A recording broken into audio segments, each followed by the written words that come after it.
so bose babireba yaramamaye pe, yararirimbaga abantu bagafashwa, amaturo akaboneka.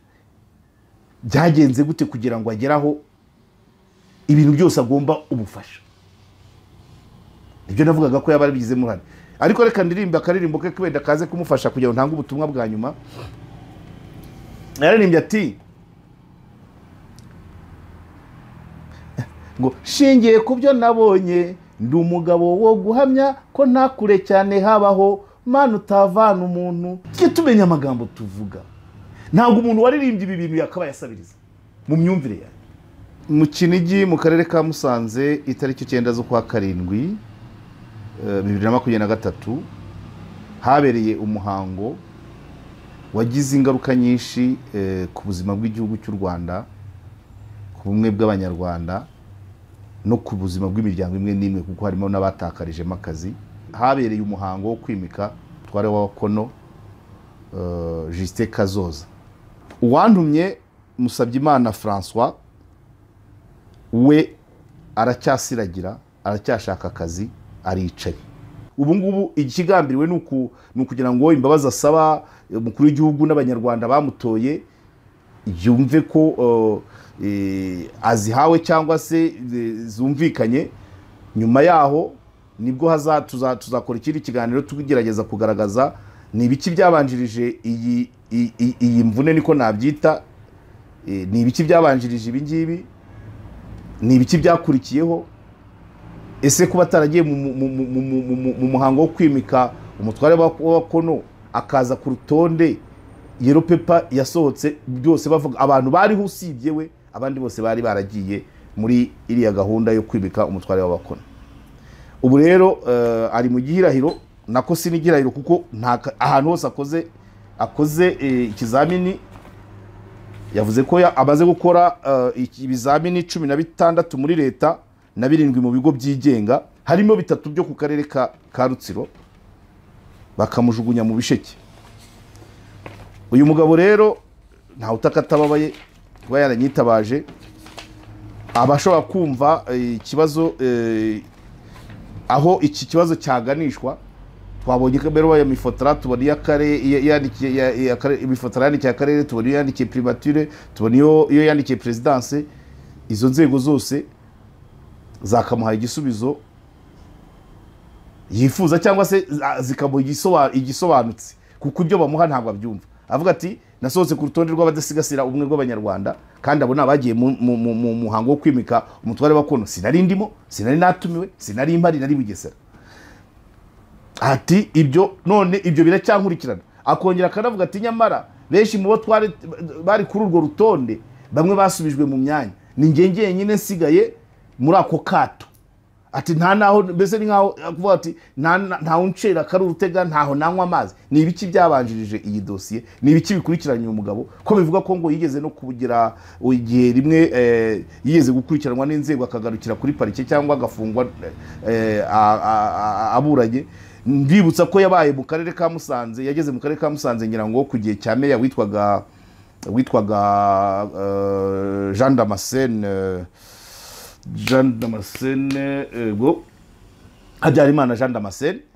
Hanyuma avaho hajyaho uwimuwe Janine niwe wasimbuye Jean Damascene. Nyuma hazara muri Janvier ubwo yakoranye nabo bameya bose, ariko cyane cyane ibibazo byinshi yabigize ku gihe cya Jean Damascene. Igihe cya Jean Damascene Habyarimana, aho hari icyo gihe afungwa yitaba inzego nyinshi, harimo ibyo yasabwaga kwemera mu izina, kwemera ashinja, rikabyite gutyo, kwemera ko meya yakoze. Kuko hari umukozi wavugaga ko ngo hari umukozi mu karere ka Musanze wakoze ikizamini, bamufata kopera, bamuha 0, we ajya kurekarama avuga ko bamusabye ruswa akayimana, ariyo mpamvu bamwimye akazi. Ngira ngo niyo dosiye yari imeze gutyo. Ibyo nibyo tuzavuga ubutaha mu kindi kiganiro, ariko abasaba imbabazi babyumve, babyigeho, bamusubize ave mu gihirahiro. So ngayo nguko rero ntabwo mbatindira, kubera ko nanze kubivanga bitaba byinshi. Ikigaragara cyo ubusabe bw'uyu mugabo bwumvikanye, abo bireba barabwigaho, hanyuma bafate n'icyemezo mu buryo buzwi cyangwa ubutazwi. Ngewe ubwo ihene yabyaye mu kiti, sinzi uko babivuga, akange ndakarangije. Abagomba kwishyira mu bikorwa babivuga, babitangaje, bamwandikira, bamuhamagara, bagira ibyo. Icy'ingenzi ni uko asubizwa mu buzima yifuza gusubiramo, kuko gushomera imyaka 2 n'amezi 3 ntabwo ari ikintu cyoroshye. Bakabaye biga kuri dosiye. So kansoreza, mu gusoreza kavuge ku bintu 3 nabyo nzakoramo ikiganiro. Tumaze iminsi tuvuga ku rupfu rw'umugabo witwa Rwigema, twavuze byinshi n'umuryango we uzatubabarire, kuko amakuru ko tuyabona mu byiciro, rimwe akaza nabi. Ayabonetse ya mbere yavugaga ngo yaguye mu rugo rw'indaya, aya kabiri azavuga ku buryo yahangayitse mu rugo rwe, byinshi ku buryo yari yararwaye depression yo mu rwego rwo hejuru, ajya ku nzoga, noneho no kutazitoya, abanza kuzinywa yishahisha, ubundi ageraho icyagaragaye nuko umugabo yazize urushako rubi. Tuzongera tubisubiremo, yashatse nabi, ashaka umugore bajya kungana mu myaka, wamaze kwibyarira abana 2, bageze mu rugo babura urubyaro, cyane n'indi depression, ariko noneho no gufatwa mu buryo budakwiye umugabo, bikakubitaho no kuba noneho harabaye amavugurura muri ADPR, agatakaza umurimo. Ni ibintu bigize, ariko harimo responsabilité y'idini rye, ariko n'ubushize nabikoze mu kiganiro navuze ko yazize idini n'urushako. Responsabilité y'idini na responsabilité y'uwo bari barashakanye, nibyo byagejeje uriya mugabo hariya, nibyo byatumye agwaho atakagombye. Ariko abantu benshi barenga 8 maze kuvugana nabo bavuga ko uyu mugabo yari imfura, acisha make, yihangana n'akarengane yagirirwa, akagerageza gutwaza. Umuryango we wihangane, ababa bavugwa mu mwandiko iyo tubivuga hari ibyo tuvuga wenda uko bitari, bitewe nuko twabibonye, nta mutima mubi tuba dufite, ntabwo ari cyo kitubeshejeho. Abwo hari kuri Rwigema. Hari umukobwa uri mu karere ka Gicumbi yitwa Abizera Grace. Uyu mukobwa namuhawe na mugenzi wanjye w'umunyamakuru, ariko uyu mukobwa yatuye mugenzi wanjye agahinda ke asaba ubuvugizi. Hanyuma umunyamakuru avuga ati reka nkwereze kuri Karegeya, kuko twebwe hano twivugira ibya Kongo, ntabwo tuvuga ubuvugizi. Nuko umunyamakuru yambwiye. Umukobwa araza, turavugana, ambwira ko ikibazo nyamukuru afite ni isambu ya se iri mu karere ka Gatsibo mu murenge wa Gitoki. Abimbwiraho byinshi, ambwira ukuntu se yafashwe mu byitso, akicwa mu gihe cya jenoside yakorewe Abatutsi. Hanyuma uyu mwana akaba ari we umwe afite, nawe yaramenye ko uwari se nyuma, ariko bikaza abaturage bakemeza ko umwana ari uw'uwo mugabo, kandi ko niyo sambu igana na hegitari 7 ariye. Ariko umukobwa akamamagara ati ndasiragira, banyimye ibyangombwa byanditse, inyandiko mvugo y'uko ubwo butaka ari ubwa data. Akavugamo n'ibindi, wenda rimwe bitewe n'ihungabana afite. Ejo narimo mbivuga naho na ministre wa Minubumwe, ambwira ati ikibazo cy'isambu ni inzego zibanze, hanyuma ibindi bisigaye inzego zayibuka zikaba zabikurikirana, niba hari uburwayi afite, niba hari kumenya uko abayeho. Impamvu ino dosiye ubundi narapanze kuzamwakira kuri kamera za KOP, ariko idosiye yaje kusa naho yivanga, ngira ubwoba. Ni nayo mpamvu nabanje kujya kugisha inama ministre wa Minubumwe, ko numvaga ari dosiye ivangavanze pe, iramvuna.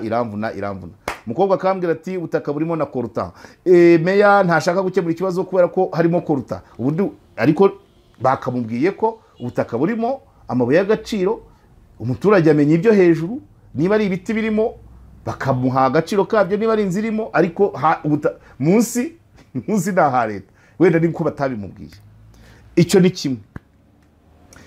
araza agera ahantu uko iminsi igenda yicuma, gahunda nari namuhaye telefone yarapfuye ntiyaza, ntitwabasha kuvugana ngo aze, ariko ubu kuri no saha ntabwo napfa kumwakira, reka mbivuge gutya tuzabona ama orientation. Arangije ejo bundi anyohereza ifoto yo muri corona hari ngo yamenetse ijisho, akavuga ko wari mumenye ari umuvandimwe w'umuntu ukomeye mu gace, uyu mukobwa aba mu karere ka Gicumbi mu murenge wa Rushaki, akavuga ko wamumenye ijisho yatorotse. Ibyo nabibajije minisitiri wa Minubumwe, arambwira ati ese yatanze ikirego, ariko wakambwira ati wamenye ijisho yahise atoroka. Bigasa naho bikomeye, aho mbwira ati ubwo bamenaga ijisho navujwe na Uwimana Nyesi. Ayiwe amabere yikora ntosa.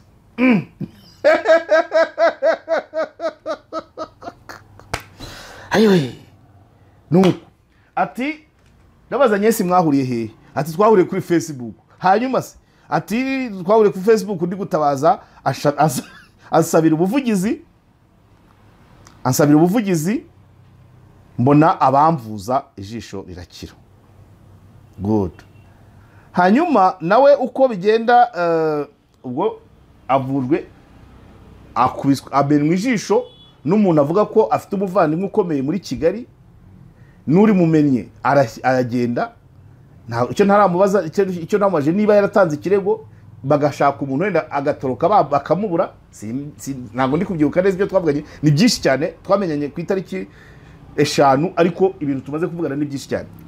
Hanyuma ati bamenye ijisho Uwimana Nyesi w'umunyamakuru twahuriye kuri Facebook, niwe wamvuje. Aramuvuza ijisho rirakira. Agiye kusharinga inkuru zamukozweho, nsangamo The Chronicles, ubwo yashaka kumbwira ati dore bimwe mu byo nabanzira byaba bituma wenda ntabona isambu yanjye ya data. Kanze budu yanyohereje dore ni byinshi mana yanjye, ni byinshi ewana, ararambukirwa mu kuvuga.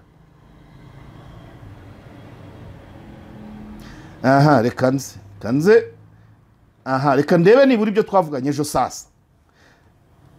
Niwe wabinyihereye, sinagiye kubicekinga, ariko ni ikigaragara cyo azi icyo bita itumanaho n'itangazamakuru n'ikoranabuhanga ararizi. The Chronicles yamwanditseho ishyiramo na video igira iti, first a blurry video of her appeared alleging that she had for years been denied help meant for genocide survivors by different government offices. Ati muri video abanza kugaragaza ko ashinja imyaka yose amaze, ashinja inzego za leta kutamuha ubufasha bugenerwa abarokotse jenoside yakorewe Abatutsi. Ndimo ndaso Amizero Grace is seeking protection from President Kagame, alleging she is facing death threats for going public. Ati Amizero Grace arasaba, arishinganisha kuri Perezida Paul Kagame, avuga ko hari abantu bamutera ubwoba bwo kuba yakwicwa akomeje kujya muri public mu ruhame. Aka nako yanyohereje. Iyi ni The Chronicles yo kuwa 19 z'ukwa 10 2024, yarebwe n'abantu 535. We yari Twitter ya The Chronicles. Ibo niwe bayimpaye. Ati ubushize ndwaye nenda gupfa, reba ukuntu nasaga. Okay, ibyo ni okay, kandebere hasi ya The Chronicles. Ndavuga ibyo twavuganye ejo kuko twavuganye byinshi cyane. Aravuga ati ubushize ndwaye nenda gupfa, reba ukuntu nasaga nabi cyane, reba ukuntu abantu bose bafatiye ibintu hejuru. Arashaka kuvuga ko gufatira ibintu hejuru ni nkaho yakaba yavuga ngo The Chronicles ishobora kuba yarabitangaje uko atabishakaga. Nicyo navuga, yabifatiye hejuru. ashobora kuba yarabahaye video ariko noneho bo bakandika ibyo atifuzaga, niko nabyita. Hanyuma tariki ya 28 z'ukwa 10 2024, ubwo harashize ukwezi The Chronicles itangaje biriya, haza kuri Facebook uwitwa Rutimirwa Geoffrey. Harya Rufo, uyu ni wendi? Rutimirwa Geoffrey, uyu ushobora kuba muzi. Rufose twahirwa uzamfashe unyibutse uyu mugabo, ariko ndumva tumuziranyeho. Nuko akora. Uyu Amizero Grace yatangiye yiyobora. Uyu ni Rutimirwa Geoffrey, ntabwo ariyo mazina ye karemano, turamuzi. Ati uyu Amizero Grace, kandi uyu Rutimirwa ashobora kuba turukana na za Gatsibo wa mugani. Ati uyu Amizero Grace yatangiye yiyoberanya akora ibiganiro nijoro. Ati muzi ko Munyenyezi Beatrice ari nyina wabo, akaba ari nawe wajyaga amwohereza isenti akiri muri Amerika. Ibi bintu rero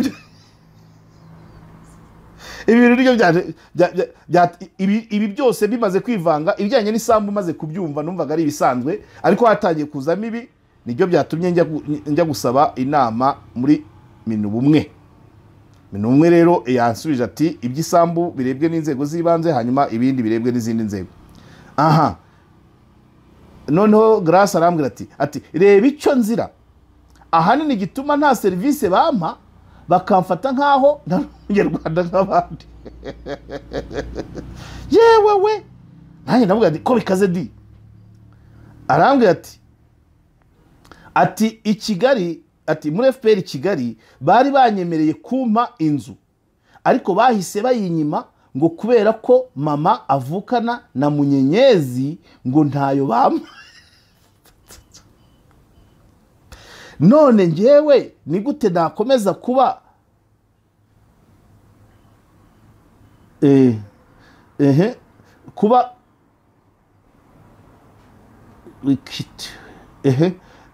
none njyewe ni gute nakomeza kuba victime y'umuryango wandeze?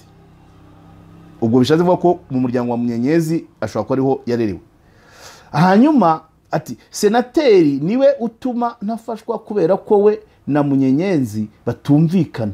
Cyore guturuka mu itsinda rya Butare rero hari igihe byose nzabishyira hanze, nanone nibitari ngombwa nkabivuga ukuntu bakomeje kumpora ubwoko bwo kwa mama bwandeze, bigatuma ntacyo Minister noneho ndabyumvise.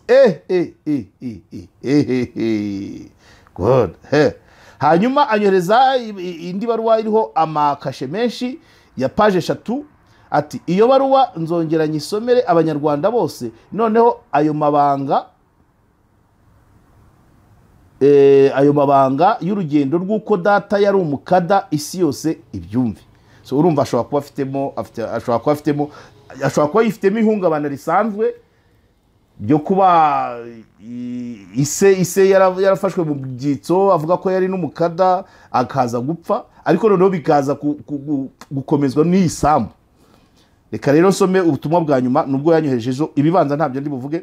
Njyewe ntabwo nshaka kujya kuba impunzi, sinahunga abandwanya banyima ibyanjye, ahubwo ndahagarara kigabo nirwanirire isambu yanjye, nzayibona ku bubi na bwiza, sinayibarekera. Ibyo nibyo yanyohereje ejo saa 4.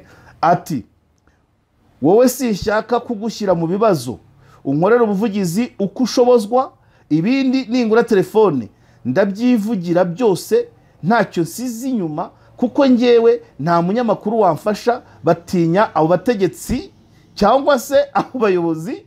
Nzabyivugira, ntawe uzamfata ku munwa, igikuru nuko mvuga ukuri gusa, kandi guca mu ziko ntigushye. Ugira umunsi mwiza.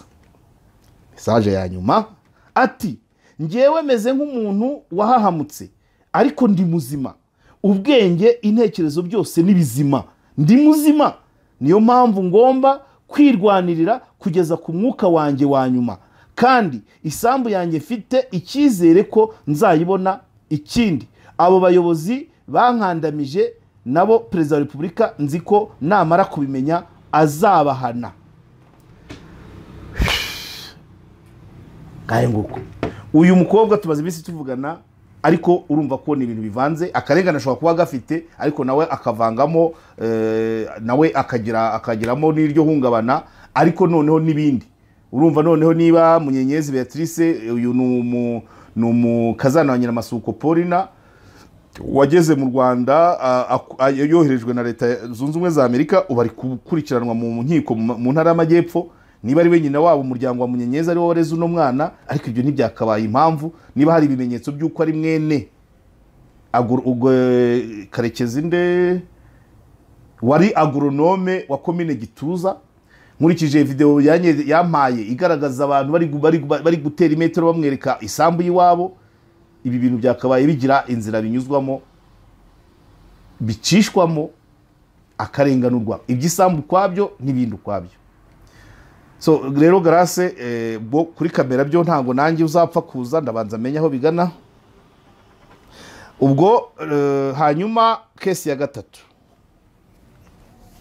gatatu mu kiganiro cy'ubushize navuze ku bijyanye na bose babireba uri gutabariza umugore we ngo urwaye impyiko.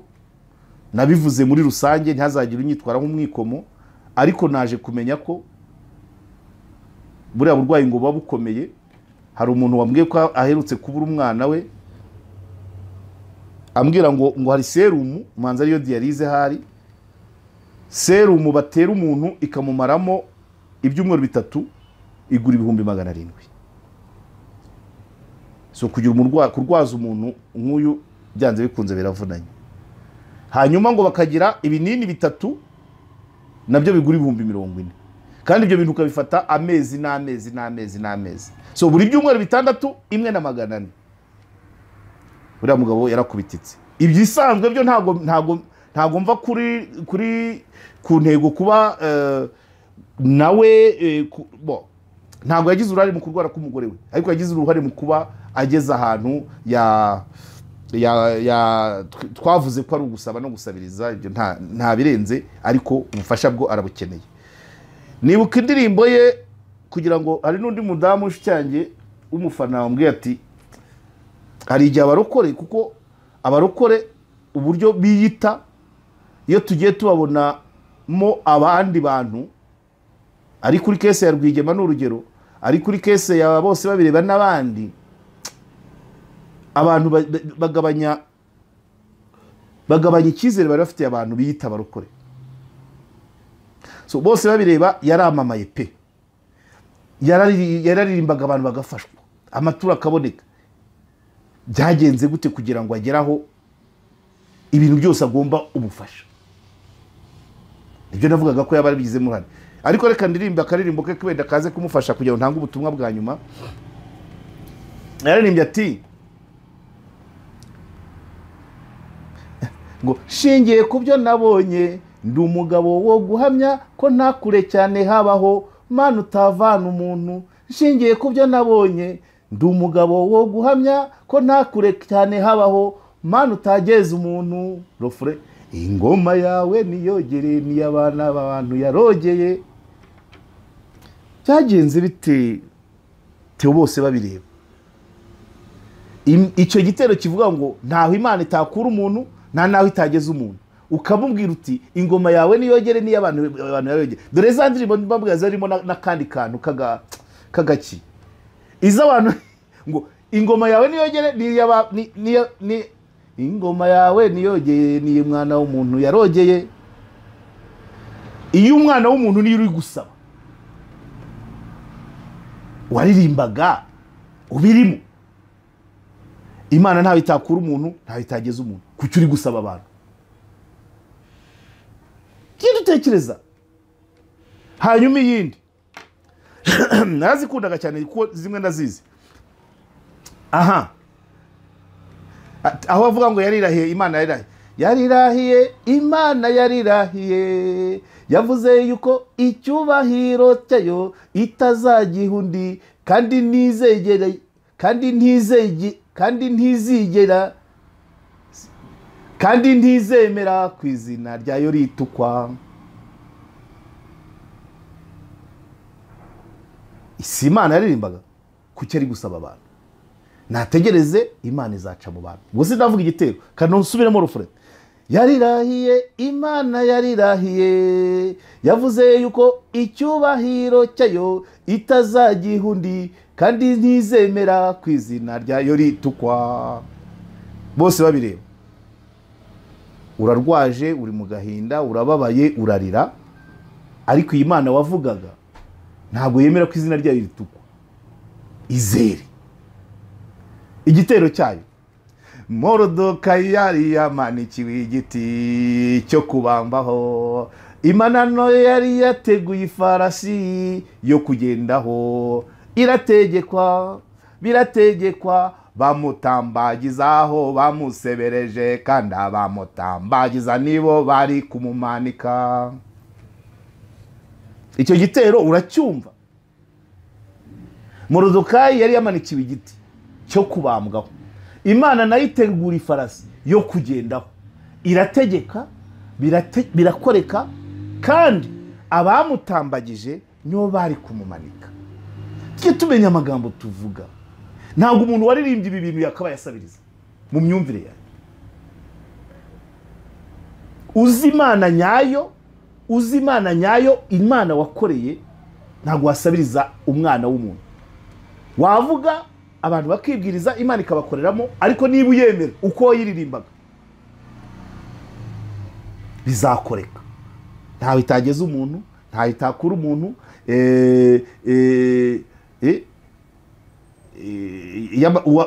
Uwamanikiwe igiti cyo kubambwaho, Imana yateguye ifarasi yo kumutwaraho, kandi abamutambagije nibo bari kumumanika. Tuvuga ibintu twemera. Good. So rero bose babireba. Nanjye naragukundaga vurema ibitaramo byawe. Igishoboka abantu bagerageze. Icya kabiri, sinzi ahantu uri mu Rwanda, uri hehe, ko habaho amasosiyasiyo y'abaririmbyi, y'abahanzi. Minisiteri bishinzwe, minisiteri warayegereye. Ibyo asosiyasiyo uyirimo? Asosiyasiyo y'abahanzi ba gospel uyirimo? Ntacyo. Igisubizo ukigumanira. Ariko kamamagarira abahanzi bose baba aba gospel n'abizisanzwe, ba Bruce Melody, ba Magide Black, ba Israel Mbonyi. Ubu byabanana niba ikibazo cya bose babira mu cyumva, byabanana gukora igitaramo mugahuriza hamwe, byabana ngombwa na wakihangana karirimba mukuzuza stade, amafaranga avuyemo akavuza umugore we. Iki kirashoboka. Niba igisubizo ari wowe, bose babireba, ongera nawe wibaza uko wabanye na bagenzi bawe. Ese nguhishe mubanye mute? Ubanye ute n'izo nzego usaba? Ubanye ute n'abanyarwanda usaba? Ubanye ute n'abahanzi bagenzi bawe? Si uko uri mu byago, ariko niba mubanye neza. Scovia yaravuze, yarahamagara abapasitoro, nanjye mpamagaye abahanzi bagenzi bawe, tutataye ngo naba gospel bazaririmbe zose. Ikizava muzacyakire ukivuza umugore wawe, utitaye ngo havuyemo, ngo hari amafaranga yavuye mu ndirimbo zitari za gospel. Hajya ni sekira, ni izitari gospel, ni sekira. Icyavamo cyakorwa. Ariko niba badafashe initiative ngo babyorganize, nuko batari kumva igituma uhamagara, igituma utabaza. So kibanze cyumvikane, bisobanurwe neza, ugende ubisobanure ku ma YouTube, abantu baguha umwanya ubisobanure, kandi niba nashoboka canujyaho amafaranga ava mu kiganiro cyawe bayaguhe.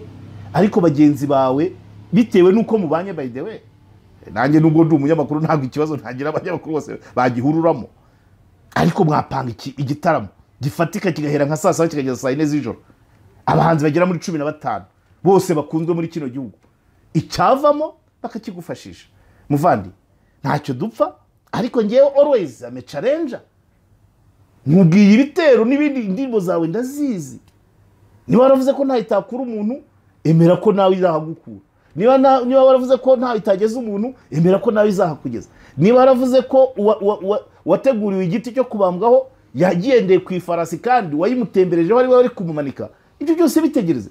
Iyo Mana tuvuga turabyemera, ibyo tuvuga turabyemera. Niba tubyemera rero twicare dutegereze. So mwakoze cyane rero bakunzi ba KOP. Amavuta twita X1R na amavuta twita vitamine ya moteri. Ushyira muri moteri imodoka ikagabanya ibyotsi, wayishyira muri reservoir imodoka ikanywa gake gashoboka. So rero abo bantu bayacuruza bari Inyamirambo uvuye kuri Dialogue umuhanda w'inyuma nko mu gikari cy'abaskuti cyangwa cya ishuri bita Intwari. So mwabahamagara, bafite n'imashini zipima uburwayi bw'imodoka. Reka mbahe nimero mwabahamagaraho. Green Tech mubahamagare kuri 0788 0788 96 iyi yabo ni Tigo 0724 banza nshonje wa mugani wa mugore nyina amajyambere 0724 75 20 31. MTN nayo rekanyishake nyibahe, arabavuga ko batangiye kuyabaririza ariko bari mu ntara. Ubwo abahanga mu ntara mwanayagura mukajya kuyacuruza. Reka ndebe Green Tech mukagira mu ntara mukajya muyatanga namwe.